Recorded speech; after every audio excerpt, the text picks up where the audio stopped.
आदाब, मुंसिफ टीवी में आपका इस्तकबाल है। मुंसिफ जोहार की खबरों के साथ मैं हूं माहिरा गौहर। देखेंगे तमाम बड़ी खबरें। आगाज करेंगे हेडलाइंस के साथ। सुर्खियों को पेश करने में ताउन किया है डॉक्टर ऑर्थो ऑयल के साथ साथ डॉक्टर ऑर्थो कैप्सूल्स साथ लेना ना भूलें। और 13 दिन बाद लापता बच्चों को रांची पुलिस ने किया बरामद। अंशिका की सुरक्षित वापसी से परिजन और इलाके में राहत।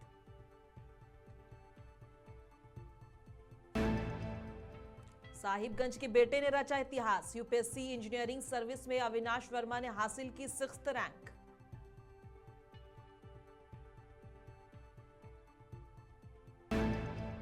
मकर संक्रांति पर लोगों में दिखा आस्था का संगम। जमशेदपुर के स्वर्ण रेखा नदी में उमड़ा श्रद्धालुओं का जनसैलाब।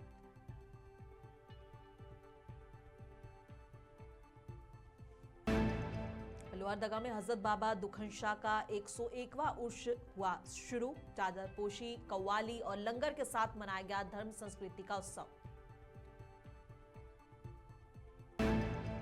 झारखंड में ज्वेलरी दुकानों पर बढ़ते चोरी मामले को लेकर पुलिस हुई अलर्ट। नकाब हिजाब पहनकर एंट्री पर लगाई गई रोक।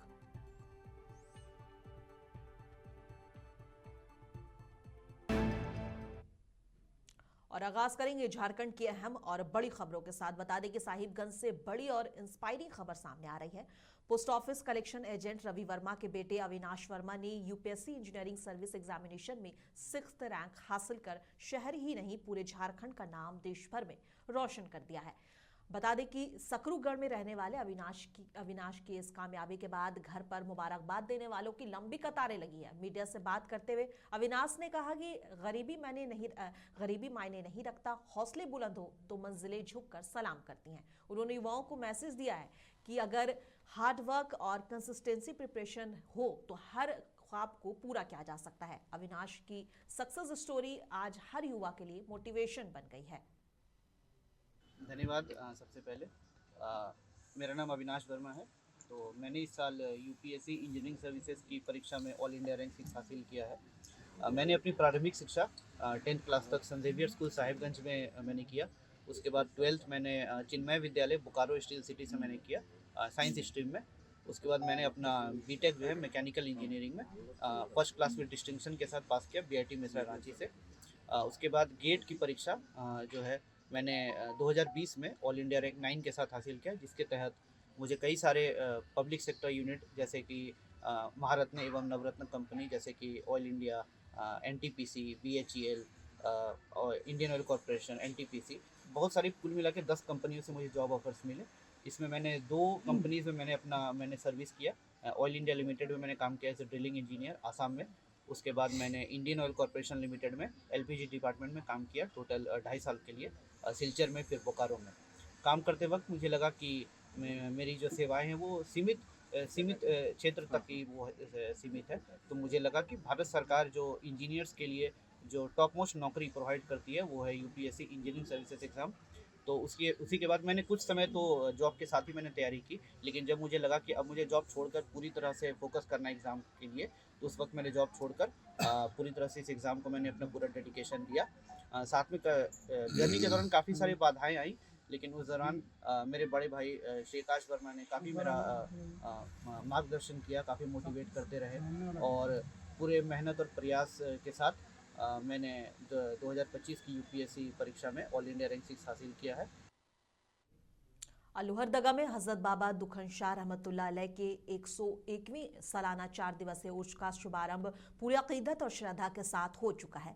जिला उपायुक्त डॉक्टर ताराचंद और एसपी सादिक अनवर रिजवी के नेतृत्व में सदर थाना परिसर से मजार शरीफ पर चादरपोशी की गई। मौके पर प्रशासन, अंजुमन इस्लामिया और अन्य अधिकारियों ने क्षेत्र में अमन, चैन और भाईचारे की दुआएं की। उर्स में कवाली, लंगर और धार्मिक कार्यक्रमों का आयोजन श्रद्धालुओं के लिए विशेष आकर्षण का केंद्र रहा। रांची, गुमला, लातेहार, पलामू और आसपास के राज्यों से बड़ी संख्या में लोग शामिल हुए। प्रशासन ने विधि व्यवस्था और सुरक्षा के पुख्ता इंतजाम किए हैं।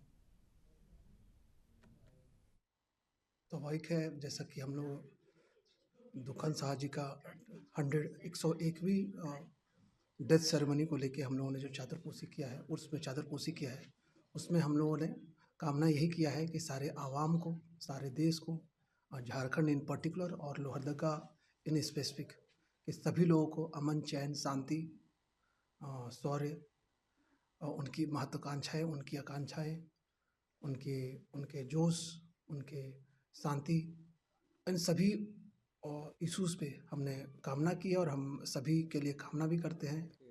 हर साल के भांति इस साल भी बाबा दुकान शाह का उर्स मनाया जा रहा है, जो काफ़ी हर्ष उल्लास के साथ मनाया जा रहा है।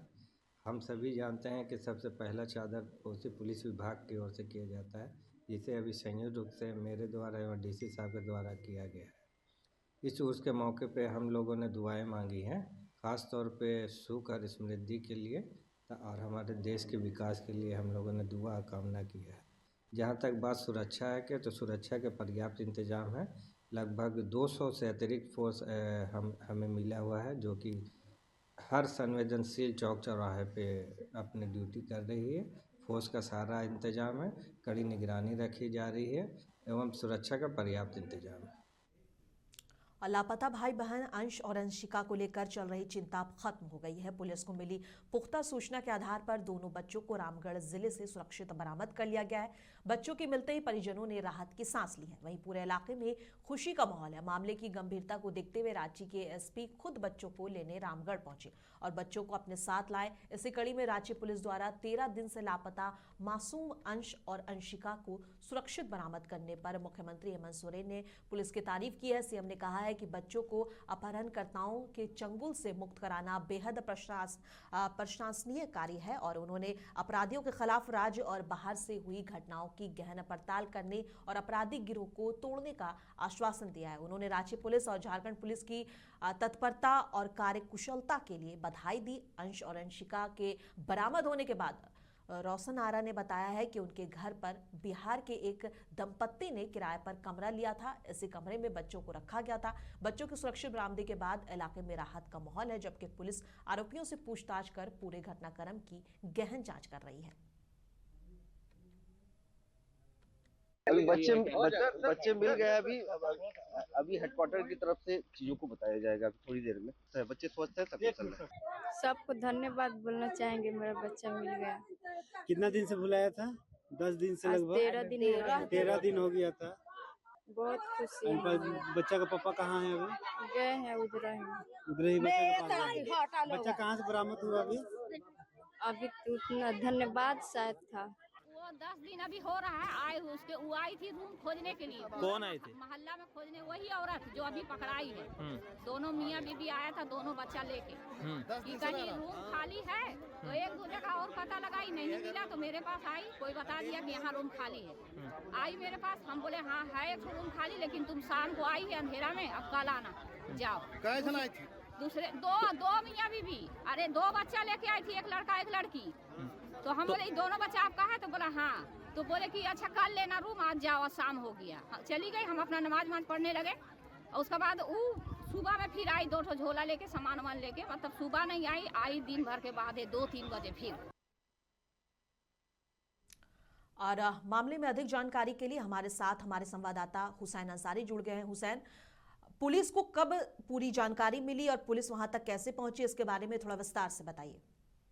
जी मैम, रांची पुलिस काफी परेशान थी जब अंश और अंशिका लापता हो गए थे। तब से रांची के पूरे इलाके में मामला काफी क्रिटिकल हो चुका था।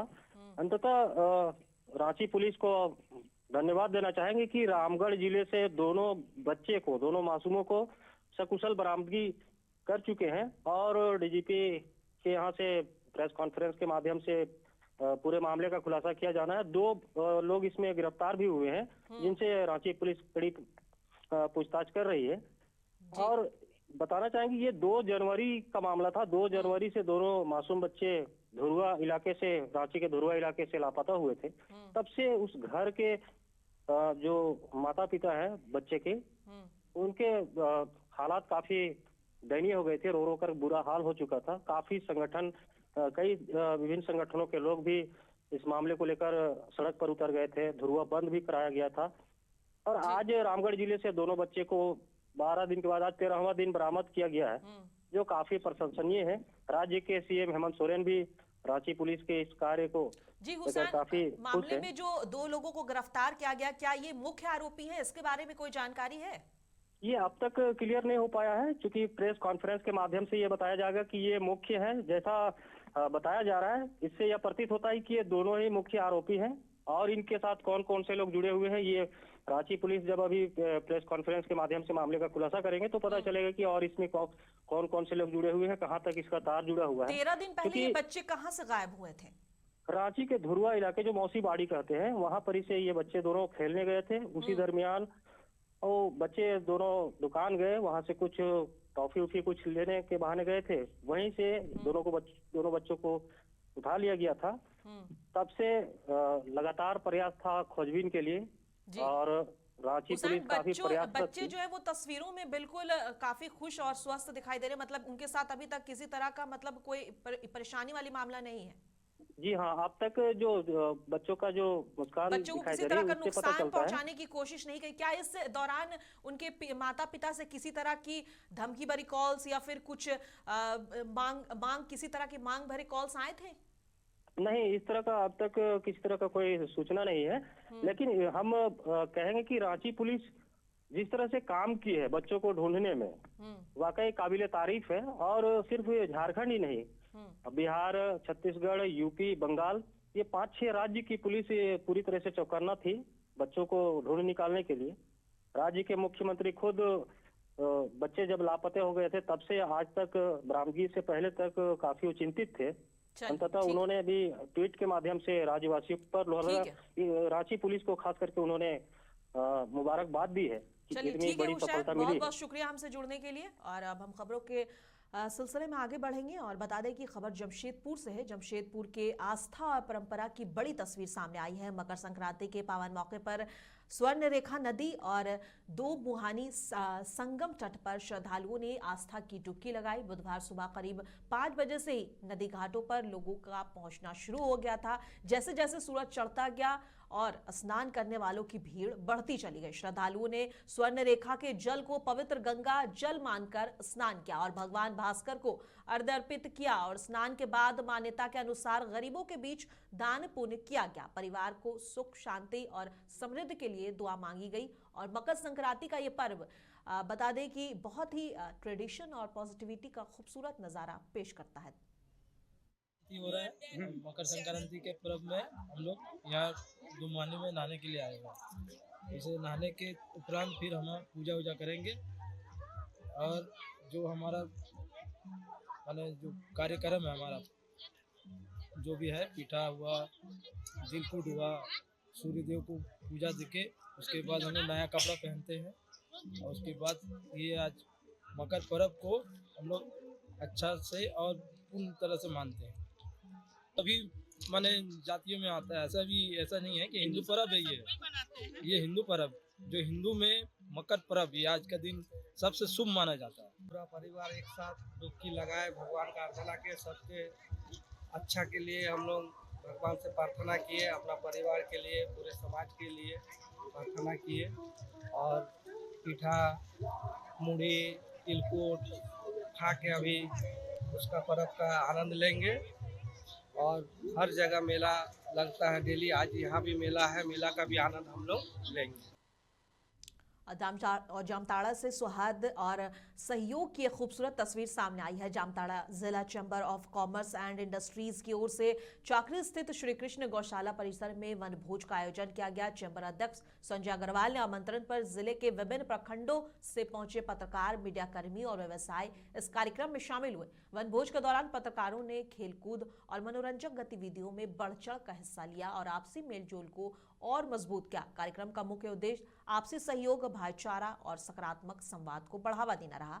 पूरे आयोजन में खुशनुमा माहौल देखने को मिला, जहां सभी ने मिलकर यादगार पल साझा किए। और जमशेदपुर से सियासी हलचल तेज होने वाली खबर सामने आ रही है। मनरेगा माफ कीजिएगा मानगो की रहने वाली समाज सेविका डॉक्टर गुंजन सैनी ने मानगो नगर निगम मेयर पद के लिए चुनाव लड़ने का ऐलान कर दिया है। मीडिया से बातचीत में डॉक्टर गुंजन सैनी ने कहा है कि ये बेहद खुशी की बात है कि झारखंड सरकार ने महिलाओं को आगे बढ़ाने और सेवा करने का मौका दिया। उन्होंने कहा कि वे शुरू से निस्वार्थ भाव से समाज सेवा करती आई हैं और आगे भी ये सिलसिला जारी रहेगा। डॉक्टर गुंजन सैनी ने बताया कि उन्हें अपने पति और लोगों का भरपूर समर्थन मिल रहा है और सहयोग भी मिल रहा है। उन्होंने स्पष्ट किया है कि वे मानगो नगर निगम मेयर पद या फिर वार्ड पार्षद संख्या 13 से चुनाव लड़ेंगे। मानगो नगर निगम का चुनाव की घोषणा तो अभी नहीं हुई है औपचारिक तौर पे, लेकिन फिर भी लोगों में सरगर्मी है कि चुनाव बहुत जल्द होगा। ठीक है, चुनाव होना और कब होना ये बात की बात है, लेकिन झारखंड सरकार को तहे दिल से धन्यवाद है जिन्होंने महिलाओं के लिए, मतलब आधी आबादी के लिए सोचा, चाहे वो वार्ड के चुनाव के लिए हो या मेयर पद के लिए हो। तो बड़ी खुशी हुई जानकर के इसमें पार्टिसिपेट करना या जीत हार वो बात की बात है, लेकिन महिलाओं को उनके स्थान तक लेकर आना, तहे दिल से मैं फिर से झारखंड सरकार को धन्यवाद देती हूँ। अब तक तो ये पूरी तरह से निर्णय नहीं लिया गया है कि वार्ड के चुनाव के लिए मैं जाऊंगी या मेयर के पद के लिए, वो देखा जाएगा। अभी तक निर्णय नहीं लिया है, लेकिन हाँ, लड़ूंगी जरूर, क्योंकि जब महिलाओं को अधिकार मिला है तो अपने अधिकार का सदुपयोग करना बनता है।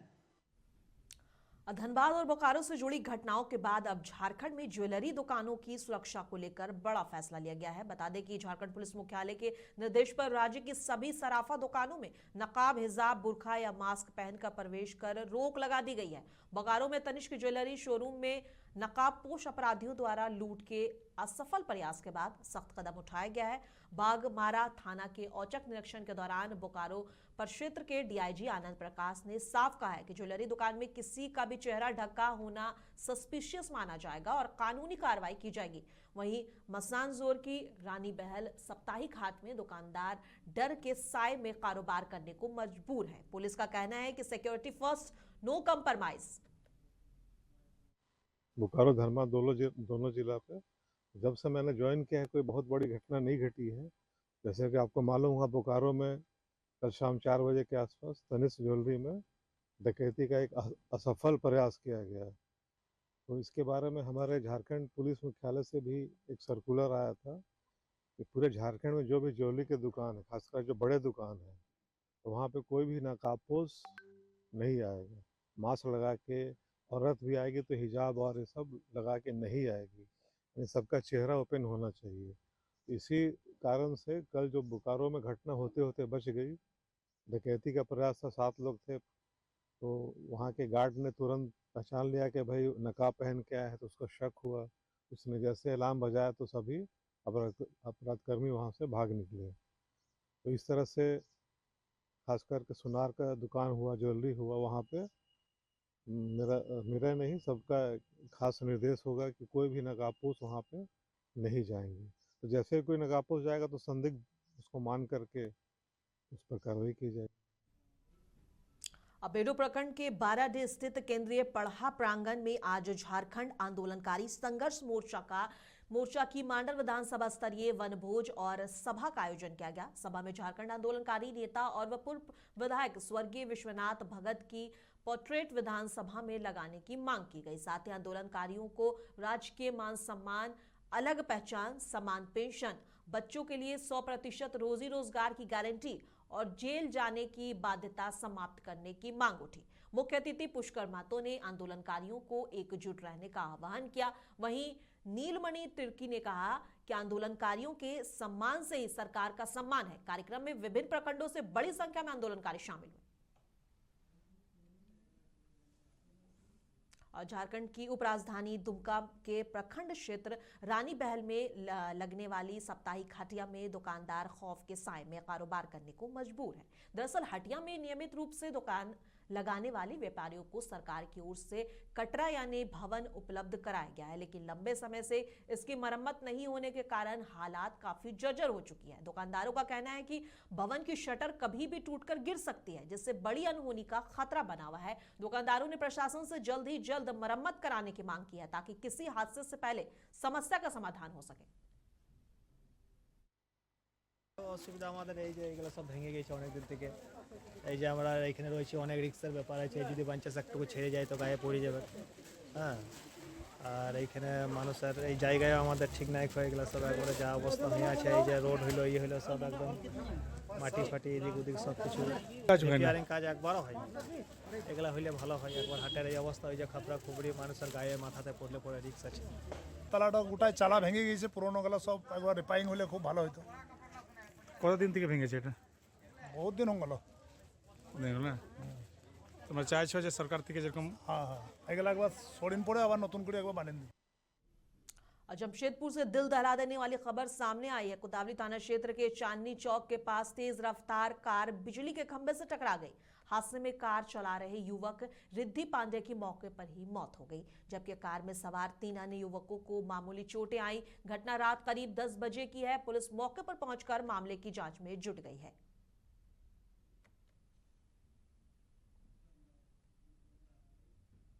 सरसा जिले के नोहट्टा नगर पंचायत स्थित इमामबाड़ा की जमीन को लेकर पुराना विवाद फिर सामने आया है। एक पक्ष सफेजुल आलम का आरोप है कि इमामबाड़ा 3 खिसरा नंबर 8119, 8120, 8121 में दर्ज है और इनमें से 8119 पर इमामबाड़ा स्थित है, जो बिहार सरकार के नाम पर है, जबकि 8120 और 8121 पर अंसारुल खान ने 2021-22 में कथित रूप से गलत तरीके से जमाबंदी करवा ली। दूसरी ओर अंसारुल खान के आरोपों को खारिज करते हुए कहा गया है कि 8120 और 8121 पर उनके भाइयों के मकान सालों से बने हुए हैं और अदालत से उन्हें वैध रूप से जमाबंदी मिली है। उन्होंने इसे पूरे भूमि विवाद से जुड़ा बताया है और कहा है कि सफेजुल आलम के बेवजह विवाद बढ़ा रहे अंसारुल खान ने यह भी स्पष्ट किया है कि इमामबाड़ा मेला कमेटी के अध्यक्ष साहबुल आलम हैं और मामले की अंचल अधिकारी ने स्थल निरीक्षण कर जांच कर और उचित कार्रवाई का आश्वासन दिया है। फिलहाल प्रशासन जांच में जुटा है। मेरा मामला है कि मैं बड़ा इमामबाड़ा नोहट्टा तजिया कमेटी का अध्यक्ष हूँ पिछले लगातार 20 साल से। बड़ा इमामबाड़ा का 3 खेसरा है, 8121, 8120, 8119। जमींदार एवं भूमाफिया वर्ष 2022 में इमामबाड़ा के 2 खेसरा को 81 से 21 और 81 से 20 को अंसारुल खां एवं समीम अहमद खान ने अपने जमाबंदी में दोनों खेसरा को कैद करके रसीद कटवा ली।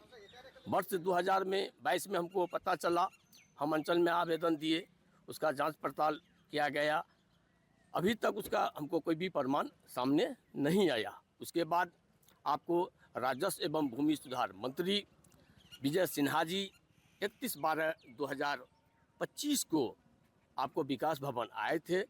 आप ये मेरा साबुत है, मैं मंत्री जी के पास ये टोटल कागज़ लेके गया, मंत्री जी ने मेरा टोटल कागज़ को देखे, वहाँ से वो सारा कागज़ अंचल को भेजा गया है। अंचलाधिकारी महोदया 7/1/2026 को अंचल निरीक्षण किए, अंचल जांच किए जाके सरजमीन पर, और अभी तक जो है उसका कोई रिपोर्ट नहीं आया है। मैं लगातार आज हर वक्त जो है अंचल का जो है ना मना कर रहा हूँ, हर जगह दौड़बारा कर रहा हूँ। मेरा कहना यह है कि ये ज़मीन जो है हमारे पूर्वजों ने इमामबाड़ा में ताजिया बनाने के लिए दिया, जो 8119 है, वो 8119 जो है अभी भी जो है वो बिहार सरकार है, उसमें कोई दिक्कत है नहीं। बच गया 8121, एक लड़ाई लड़े, न्यायालय से हमको जो है ऑर्डर है, उस ऑर्डर के मुताबिक हमारा रसीद कट रहा है। आज तक सन 1901 साल से आज तक रसीद कट रहा है। ये 8120 जिसमें आप खड़े हैं ये हो गया, 8121 हो गया, वो ये हमारा मकान जो है अभी आप 2 मंजिला देख रहे हैं, 2 मंजिल मकान है। 8119 यही इमामबाड़ा ढेर है। इस पे क्या मामला अभी चल रहा है? अभी कोई मामला नहीं चल रहा है इसमें, हमारे नाम से रसीद कट रहा है। 1901 साल से आज तक रसीद कट रहा है, हम मेरे कब्जे में, हमको तो कोई दिक्कत नहीं है, अब किनको क्या दिक्कत है। और खबर मुरादाबाद से है। सपा नेता एसटी हसन ने जैन बंधुओं को अपने बयानों में संयम रखने की सलाह दी है। उन्होंने कहा है कि देश में सैकड़ों साल पुरानी मस्जिद, मंदिर और ऐतिहासिक इमारतें हैं, जिनमें से कई सरकारी जमीन पर है।